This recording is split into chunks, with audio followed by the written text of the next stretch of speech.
우리가 빌립보서를 시작하면서, 지금까지는, 이 빌립보 교인들하고 바울하고, 지금 현재 바울은 로마에서 감옥살이를 하고 있습니다. 그런데 제가 여러 번 말씀드립니다만은, 바울이 지금 하고 있는 감옥살이는 우리가 알고 있는 그런 종류의 지하실에 어두컴컴한 곳에 쇠창살로 문을 만들고 뭐 이렇게 하는 그러한 감옥살이가 아니에요.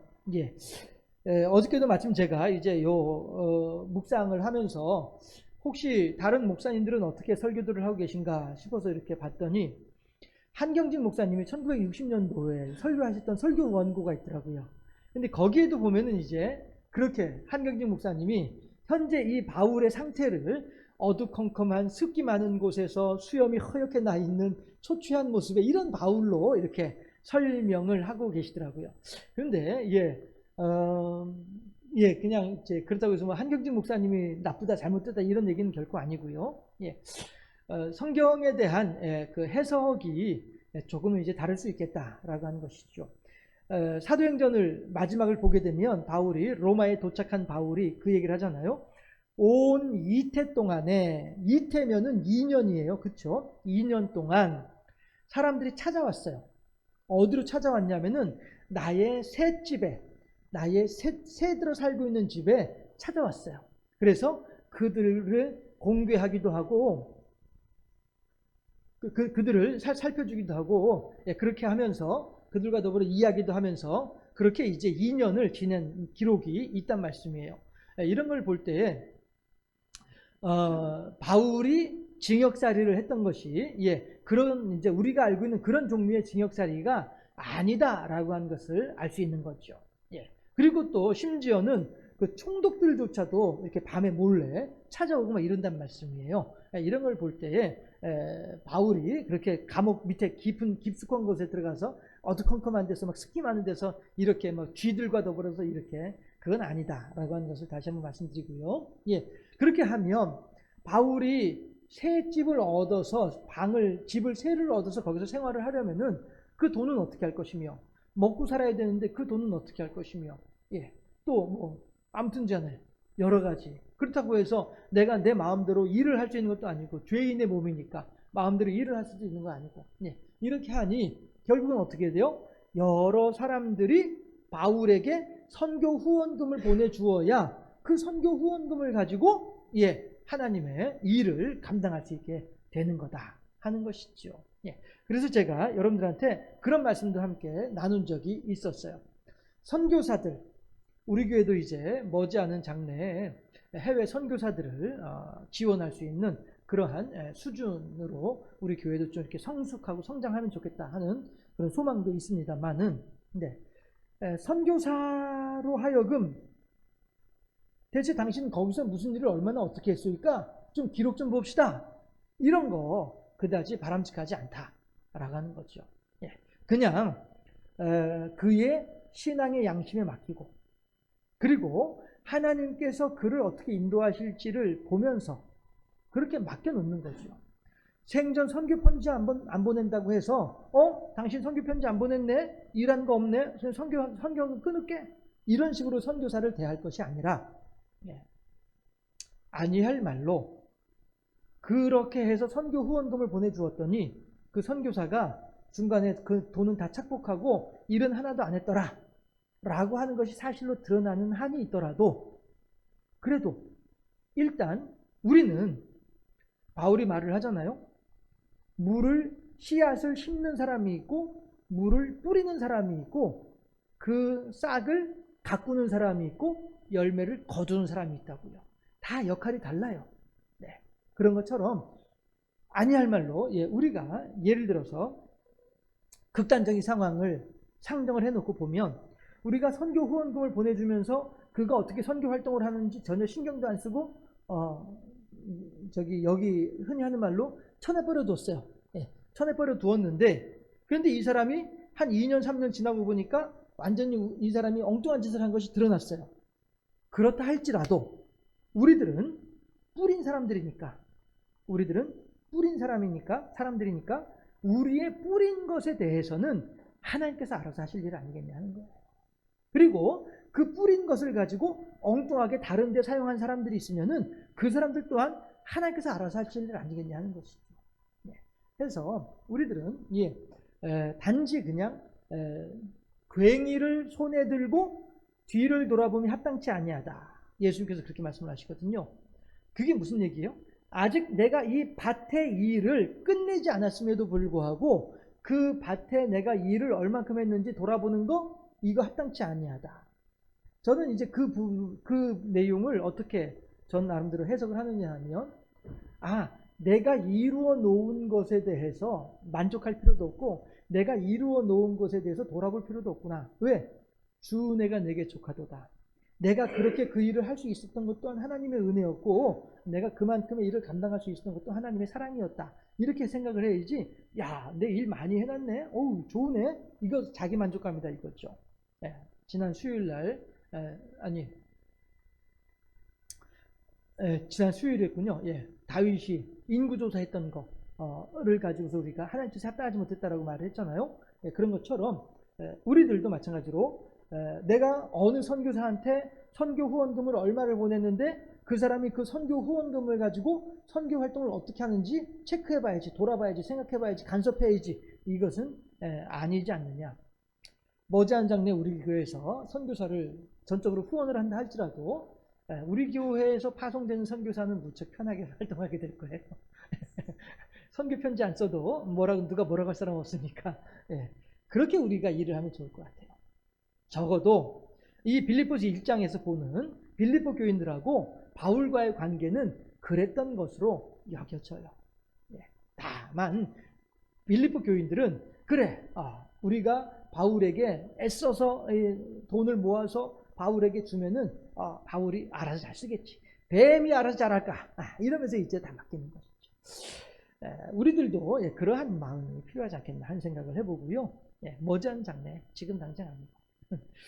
그리고 이제 12절로 넘어오게 되면은 이제 바울이 이게 이제 일종의 선교 편지인 것이죠. 빌립보 교인들을 향하여서 빌립보 교인들이 요구해서 보내는 선교 편지가 아니라 바울이 기쁜 마음으로 보내는, 자발적으로 보내는 선교 편지가 되는 것이죠. 그래서 이제 12절부터 지금 내 선교 현장에서 어떤 일들이 벌어지고 있는지에 대한 내용을 이야기하고 있는 거죠. 그런데 중요한 것은 뭐냐면요, 제가 오늘 제목을 오직 예수 전파라고 했습니다. 오직 예수 전파라고 했는데, 바울은 나는 어떻게 되든 상관없다 이거예요.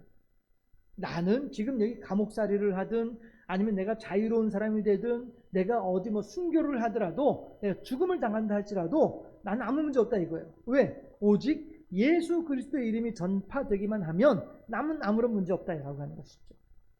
그런데 여기 보게 되면 바울이 감옥에 갇혔다라고 하는 이야기를 들으면서 두 종류의 사람들이 나타나는 거예요. 바울이 지금 여기서 하는 얘기가 그런 얘기래요. 14절 보니까 14절에 보면은 뭐라고 얘기해요? 14절 합독할까요? 시작. 형제 중 다수가 나의 매임으로 말미암아 주 안에서 신뢰함으로 겁 없이 하나님의 말씀을 더욱 담대히 전하게 되었느니라. 아멘. 이거지.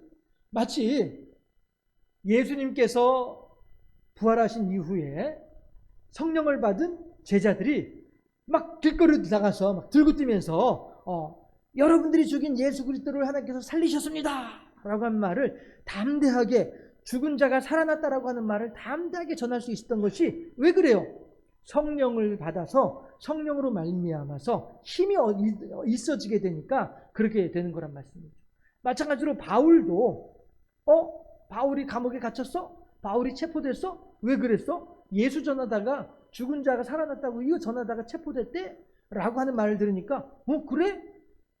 감히 우리 선생님을 체포를 해?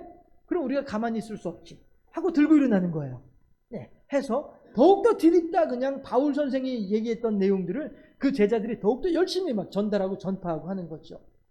지금 현재 그저께 어저께 오늘까지 해서 인터넷상에서 벌어지고 있는 일들이 바로 그런 일들이 벌어지고 있습니다. 무슨 일이냐 하면은 이 조국이라고 하는 법무장관 후보자에 대해서 하도 이 사람 저 사람들이 괴롭히니까, 하도 이 사람 저 사람들이 괴롭히니까 이 사람들이 자발적으로 들고 일어났어요. 그래가지고 조국 힘내세요라고 하는 말이 실시간 검색어 1위를 계속 하고 있는 거예요. 그렇게 하다 보니까 저쪽 반대쪽에 있는 사람들이 조국 사퇴하세요라고 하는 말을 인터넷에 또 자꾸 이제 검색어를 올리고 있어요. 그렇게 하는데 그 구글에서는 인터넷에서 이 글을 올릴 때에 그 위치가 어디인지도 알 수가 있어요. 구글에서는. 그래서 그 구글로 조국 사퇴하세요 하고 그 다음에 조국 힘내세요라고 하는 그 말을 인터넷으로 타이핑해서 이제 올려놓을 거 아니에요. 그렇죠? 그 일을 하는 사람들을 살펴보니까 조국 사퇴하세요는 서울에만 있어. 서울에만 빨갛게 서울에만 몰려 있어. 그것도 서울 한가운데 거기에서만 이제 빨갛게 몰려 있어요. 그런데 조국 힘내세요는 전국에 걸쳐 있어요. 하다못해 제주도에도 있고요, 해외에도 있어요. 조국 힘내세요라고 하는 말이. 그러면 그 말은 조국 힘내세요라고 하는 말을 인터넷에다가 타이핑해서 올리는 사람들이 그만큼 전 세계적으로 흩어져 있다는 얘기예요. 그러니까 그 말은 그만큼 많은 사람이 조국 힘내세요라고 하는 말을 타이핑하고 있다는 얘기예요. 그런데 조국 사퇴하세요라고 하는 말은 서울의 한 일부분에만 몰려 있어요. 그건 무슨 뜻인지 아세요? 조국 사퇴하세요라고 하는 말을 매크로 돌려서 하고 있다는 얘기예요. 이 기계로 돌려서 그렇게 사람이 하는 것이 아니라 기계로 하고 있다는 얘기죠. 결국 기계를 돌리려면 어떻게 해요? 돈이 들어가야 되는 거죠. 돈 받고 하는 거예요, 지금. 돈 받고서 공장 돌려가지고 자동으로 타이핑하도록 만드는 기계가 있거든요. 그걸 매크로라고 하는데 그거 돌려가지고 조국 사퇴하세요 하고 있는 건데 조국 힘내세요라고 하는 그 여론이 전 세계적으로 흩어져 있더라. 이 국내에서도 전국적으로 흩어져 있더라. 제주도까지 막 해가지고. 이게 뭐냐 하면은 오늘 이 14절 말씀과 같은 개념인 거예요. 하도 사람들이 조국이라고 하는 사람을 흔들고 있으니까 그걸 뻔히 보면서 알고 있는 사람들이 야 이거 가만히 내버려두면 안 되겠구나 하고서 막 전국에서 일어나고 있는 거예요. 이게 오늘 14절 말씀과 같은 의미가 되는 거죠. 아니 로마 사람들이 우리 바울 선생님을 지금 감옥에 집어넣었어? 이런 나쁜 사람들 가만히 있으면 안 되겠네 하고서 막 들고 일어나가지고 예수천당 불신지옥을 외치고 있는 거란 말이에요. 14절 말씀이 그 얘기예요. 형제 중 다수가 나의 매임으로 말미암아 주 안에서 신뢰함으로 겁없이 하나님의 말씀을 더욱 담대히 전하게 됐다. 이렇게 얘기한단 말이에요. 말씀드렸던 것처럼 조국이라고 하는 사람은 하도 괴롭히니까 에이 나쁜 사람들아 하면서 전국에서 막 전 세계에서 들고 일어나는 거란 말이에요. 이런 똑같은 원리예요. 바울은 지금 이걸 보면서 야 내가 가르치긴 잘 가르쳤구나 이런 생각을 하게 됐을까요? 참 여기서 바울은 뭐라고 얘기하냐면은 자 보세요. 16절 14절 말씀에 대한 내용이 14절에 대한 바울의 해석이 16절이에요. 16절도 합독합니다. 이들은 내가 복음을 변증하기 위하여 세우심을 받은 줄 알고 사랑으로 하나 이거죠. 자 보세요. 조국 사퇴하세요 하는 말은 사람들이 돈 받고 하는 일이에요. 사랑으로 하는 게 아니에요.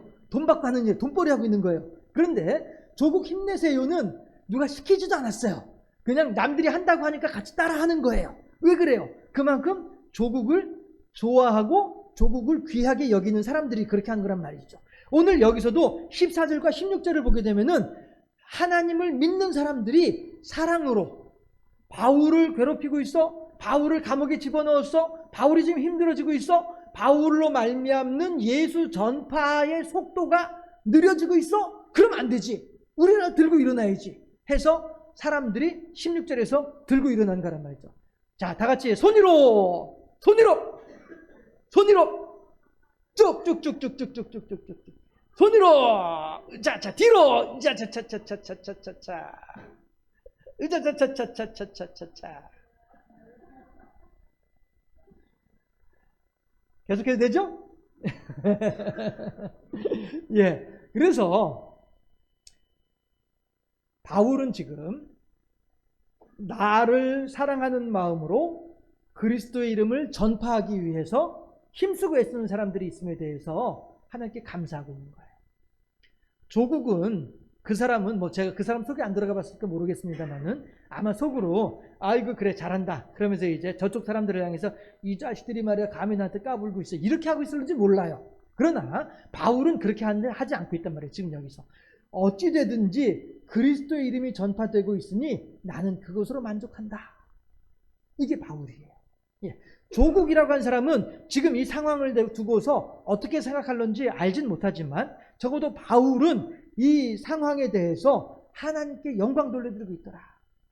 이걸 우리가 볼 수 있는 것입니다. 그런데 또 반대로 정반대로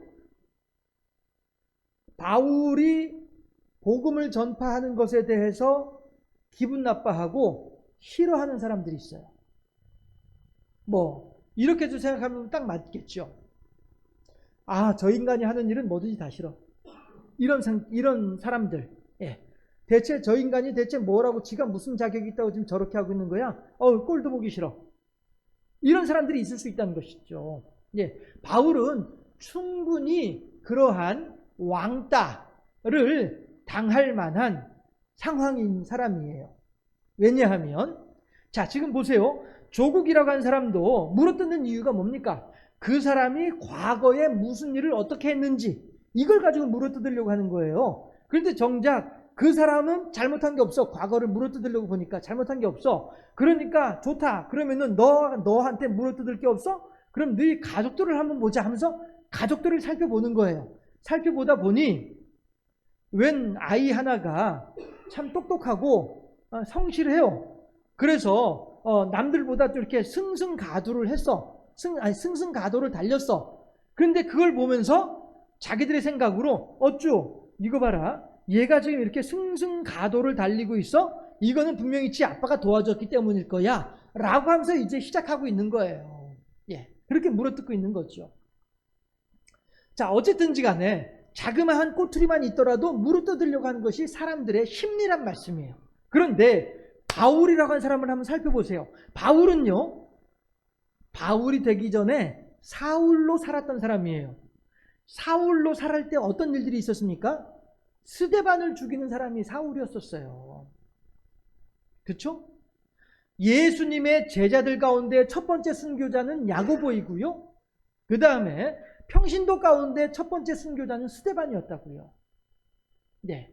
그런데 이 스데반 집사가 성령에 다 충만하여서 담대하게 하나님의 말씀을 전할 때에 유대인 무리들이 달려들어가지고 스데반을 향하여서 돌을 던졌죠. 예. 그런데 그 돌을 던질 때에 돌 던지는 사람들의 겉옷을 대신 들고 있던 사람이 사울이었단 말이에요. 그러니까 이 사람은 예수님을 향하여서 온갖 핍박을 다 했던 사람이었었고 나중에는 심지어 무슨 일까지 했냐면은 그 영장을 발부받아가지고 예수 믿는 사람들은 무조건 잡아들일 수 있는 영장을 발부받아가지고 예수 믿는 사람들 사냥하러 다닌 사람이 사울이었단 말이죠. 그러니까 예수님을 전달하는 예수님을 증거하는 사도 바울은 그의 과거는 무척 지저분한 사람이란 말이죠. 그러니까 어떤 사람들은 바울을 향하여서 당신은 예수님의 말씀을 전달할 자격이 없는 사람이야 라고 주장하는 거죠. 마치 지금 조국이라고 하는 사람을 향하여서 당신은 법무부 장관이 될 자격이 없으니까 빨리 사퇴해! 라고 주장하는 것과 마찬가지로 바울도 그렇게 밑에서부터 막 쥐고 흔드는 일들이 많이 있었단 말이에요. 초창기 교회 시대에. 예. 그렇기 때문에 지금 여기 15절 여러분들 자꾸 졸리신 것 같은데 잠을 깨기 위해서 15절 말씀 합독해 보도록 하겠습니다. 15절 시작. 어떤 이들은 투기와 분쟁으로 어떤 이들은 착한 뜻으로 이 그리스도를 전파하나니 라고 했단 말이에요. 여기서 투기와 분쟁으로 그리스도를 전파하는 사람들, 이 사람들이 어떤 사람들이에요? 바울을 향한 투기와 분쟁인 거예요. 바울, 너는 예수님의 말씀을 전할 자격이 없어! 라고 하면서 막 쥐고 흔드는 사람들, 이런 사람들이 바로 바울을 투기와 분쟁으로 바울을 대적하는 사람들이란 말이죠. 예. 그런데 재밌는 것은 그 사람들이 뭐라고 하냐면은 사람들한테 와가지고 여보시오, 당신 혹시 바울로부터 예수의 말을 들은 적이 있어요? 예, 들었는데요. 그거 다 틀린 말이야. 바울의 말을 듣지 말고 나의 말을 들어 라고 하면서 전달하는 거예요. 자, 보세요. 17절 합독합니다. 17절 시작. 그들은 나의 매임에 괴로움을 더하게 할 줄로 생각하여 순수하지 못하게 다툼으로 그리스도를 전파하느니라. 자, 보세요. 봐봐, 바울 지금 갇혀 있잖아. 그치? 바울은 나쁜 사람이라니까. 죄 지은 사람이야. 아니, 로마 군인들이 바울을 괜히 집어넣었겠어? 잘못한 게 있으니까 집어넣었을 거 아니야. 그러니 바울이 너희들한테 가르쳐 주었던 것들 또한 다 잘못된 거야. 그거 믿지 마. 내가 가르쳐 주는 거 이걸 믿어 라고 하면서 순수하지 못한 마음으로 나의 매임에 괴로움을 더하게 할 줄로 생각하여 순수하지 못하게 다툼으로 그리스도를 전파하는 사람들이 있다는 것이죠. 바울이 하는 말은 다 틀린 말이야. 봐봐, 지금 감옥에 갇혀 있잖아. 어떻게 보니까 참 진짜 일부러 그런 것처럼 딱 이게 맞아떨어져요. 지금 세간에서 세상 사람들이 조국에 대해서 하는 말이 딱 그렇게 하고 있거든요. 조국에 대해서 뭐라고 얘기하냐면은 봐라, 지금 검찰의 조사를 받고 있는 사람인데 어떻게 저 사람을 감히 어떻게 법무부 장관에 세울 수 있겠느냐라고 얘기를 하고 있어요. 그런데 실은 그 고발을 누가 했냐면 자기들이 고발을 했거든요. 자기들이 고발을 해놓고서 검찰이 수사를 하지 않으니까 검찰 권력 눈치 보지 말고 빨리 수사해라 이랬단 말이에요. 그래서 수사를 하고 있단 말이에요. 수사를 하고 있으니까 또 뭐라고 하냐면은 봐라, 지금 저렇게 수사 받고 있는 사람인데 뭔가 잘못한 게 있으니까 수사를 받겠지, 잘못한 게 없는데 압수수색 하겠냐, 이렇게 하면서 또 나서는 사람들이, 그러니까 이거는 병 주고 약 주는 게 아니라 한 대 때리고 또 때리는 그런 상황이 되고 있어요. 어쨌든지 간에 어떻게 하다 보니까 묘하게 바울과, 그렇다고 해서 조국이 바울처럼 훌륭한 인물은 아닌데 뭐 어떻게 하다 보니까 그냥 비슷한 상황이라서 같이 빗대어서 설명을 하다 보니까 그렇게 돼버리고 말았네요.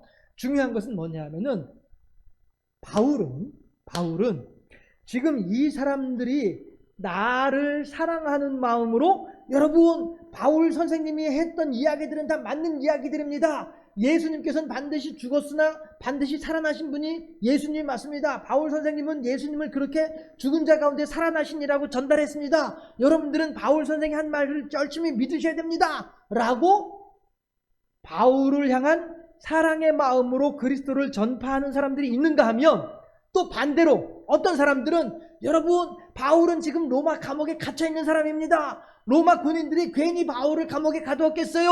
뭔가 잘못한 게 있으니까 가두었겠지. 그러니까 바울이 가르쳤던 모든 내용들도 다 틀린 내용들입니다. 내가 여러분들한테 가르쳐준 이 내용이 맞는 말입니다 라고 하면서 또 열심히 또 전달한단 말이죠. 마치 서울에서 매크로 공장에서 조국 사퇴하세요 하는 거 막 열심히 막 하는 것처럼 말이죠. 그런데 그렇게 함으로 말미암아 세상 사람들은 이제 알게 되는 거죠. 조국이 대체 뭘 잘못했길래, 아니 조국이 대체 뭘 얼마나 잘했길래, 이걸 이제 사람들이 본단 말이에요. 조국 힘내세요가 1등이고 조국 사퇴하세요가 4등이에요. 예, 이렇게 되면은 이거 대체 무슨 얘기야 하면서 사람들이 관심을 가지고 보게 된단 말이에요.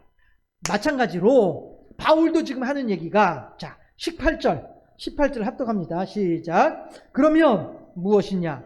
거칠애로 하나 참으로 하나 무슨 방도로 하든지 전파되는 것은 그리스도니 이로써 나는 기뻐하고 또한 기뻐하리라. 아멘. 이거예요. 바울은, 제가 다시 말씀드리지만 조국이라는 사람은 지금 이 상황에 대해서 어떤 생각을 하고 있는지 저는 몰라요.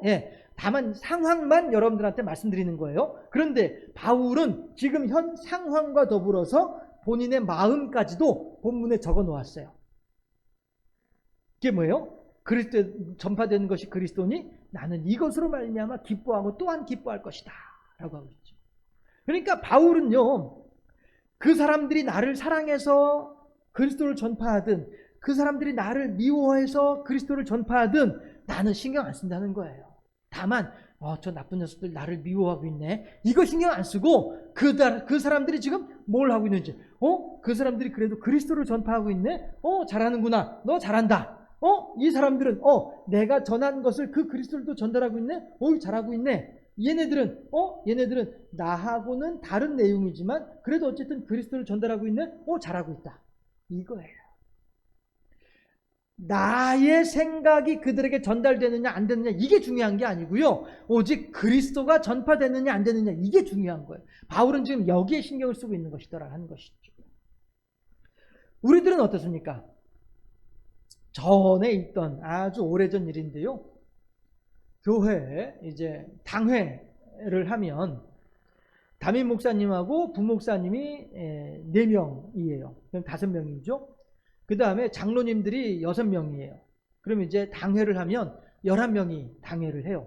그런데 당회에서 11명 중에 의결을 하는데 10대 1로 가결이 됐어요. 그러면 10명의 당회원들이 찬성을 하는 거고 1명의 당회원이 반대를 하는 거잖아요. 그런데 그 반대하시는 양반이 누구냐면은 당회석이야. 그러니까 뭐라고 그러냐면은 내가 당회석인데 나 이거 절대 서기 기록에 나 기록 못해. 이렇게 하는 거예요. 그러니까 목사님을 포함해서 다른 모든 장로님들까지도 다 그게 맞습니다 라고 하는데도 불구하고 석이 되는 장로님 혼자서 나 그거 싫어, 나 그거 반대야, 이거 나 기록하지 않을 거야 라고 하면서 당회에서 하는 일을 방해하는 그런 사람이 있었어요. 왜 그래요? 내 뜻이 관철되지 않으니까 그런 거예요. 당신네들의 뜻이 관철되는 것보다 내 뜻이 관철되는 것이 더 중요해. 지금 목사님 이하 모든 장로님들이, 모든 부목사님들이 다 그쪽 그 일이 좋다라고 얘기를 하고 있지만은 아무리 봐도 내가 생각하기에는 그거 그렇게 하면 안 되는 거야, 이렇게 해야 되는 거야. 그런데 왜 당신네들은 이렇게 안 하고 그렇게 하려고 하는 거야? 너희들이 아무리 패거리가 많아도 그거 다 안 돼, 내가 맡고 있어, 내가 못하게 하면 못하는 거야. 이거 왜 그래요? 나의 생각이, 나의 이름이 드러나기를 바라는 마음이란 것이죠. 만약에 바울을 반대하는 사람들을 향하여서 얘라 이 나쁜 놈들아, 너희들이 그렇게 하면 되냐 라고 했다고 한다면 바울은 이렇게 말 못하죠. 그러나 바울은, 그 장로님은 끝까지 자기의 생각이 관철될 것을 요구했지만 바울은 나는 사라지고 나는 없어지고 오직 그리스도만이 전파되기를 바라는 마음이 바울의 마음이었다는 거예요.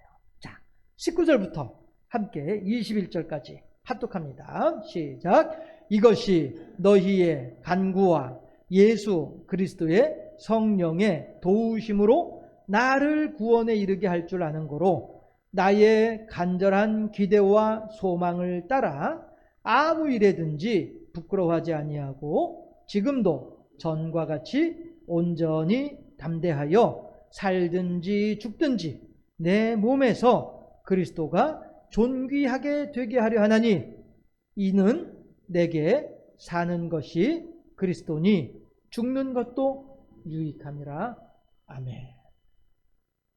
바울은 철저하게 복음주의자였습니다. 바울은 철저하게 예수 전파를 위해서 살았던 사람입니다. 예수 이름이 전파되기 위해서라면 내가 죽어도 좋다 라고 말을 하는 사람이 바울이었던 것입니다. 우리 하나님의 사랑하시는 성도 여러분들도 마찬가지로 세상을 살아가는 가운데 여러 가지 일들을 만나게 될 것이고 여러 가지 상황 가운데 처할 수도 있을 것입니다. 그러나 오늘 우리가 바울을 통하여 하나님으로부터 들을 수 있는 하나님의 음성이 있다고 한다면 바울처럼 살아라. 따라 하실까요? 바울처럼 살자. 시작. 어떤 것입니까? 내 생각, 내 욕심, 내 이름, 내 자존심이 아닌 그런 것들이 다 무너진 한이 있더라도 예수의 이름이 전파되기를 바라는 마음, 이것이 바울의 생각이었거든요. 우리들도 마찬가지로 나의 어떠한 알량한 무엇이 세워지는 것을 원하기보다는 내가 없어지는 한이 있더라도 하나님의 이름이 높아지기를 바라는 이러한 신앙으로 살아가게 되면 그 사람이야말로 바울처럼 사는 사람의 모습이 아니겠느냐. 바울처럼 살아가는 우리 모두가 되어질 수 있기를 주님의 이름으로 축원합니다.